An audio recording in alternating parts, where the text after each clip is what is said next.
Нова диагноза, стара болка, уште подлабока рана. Извештајот за напредокот на Македонија е веројатно најлошиот што досега сме го добиле.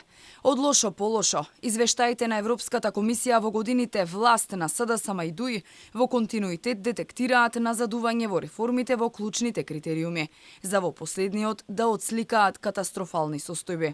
Борбата против корупцијата, судството, реформите, сузбивање на криминалот добија досега најлоша оценка од Брисел.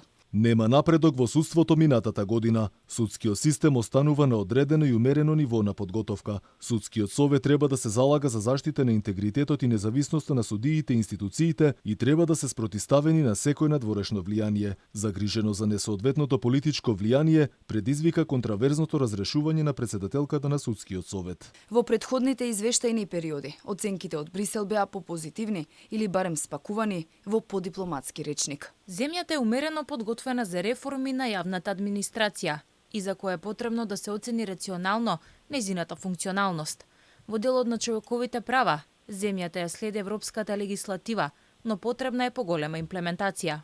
Една година претходно во 2015-та било нотирано дека Македонија е делумно подготвена за реформи во судството, но високото ниво на политичко влијание тогаш било проблем. 8 години подоцна ова не само што не е сменето, туку судството стана како циркус. Ниту еден скандал не останал незабележан од европските челници, меѓу кои и случувањата во судскиот совет и измените во кривичниот законник. А не дека немаше предупредувања. Во септември 2017 година Европската комисија побара во Македонија да се формира работна група од експерти кои ќе работат во областа на владење на правото.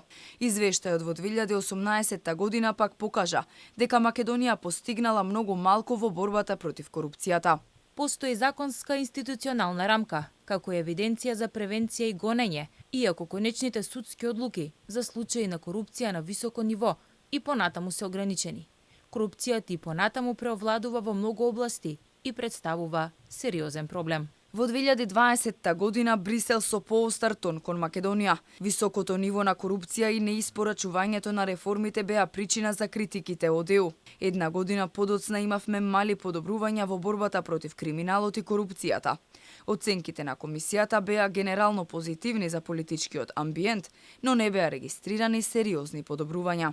Ако во 2022 година правосудниот систем постигна одредено ниво на подготвеност преку спроведување на стратегијата за реформи во правосудството, што се случи за само една година, одговор нема никој. Оваа година судската власт потврли со еден куп скандали, а власта на брза лента си истурка измени во кривичниот законник, токму заради случаите со корупцијата, со што значително се намалуваат казните за корумпираните. Истовремено, корупцијата наместо да се намали се зголеми. За Европската комисија е проблем доцнењето на реформите на јавната администрација. Се критикува работата на парламентот, неусвоениот деловник, измените на изборниот законник, како и неусвојувањето на препораките на ОПСЕ.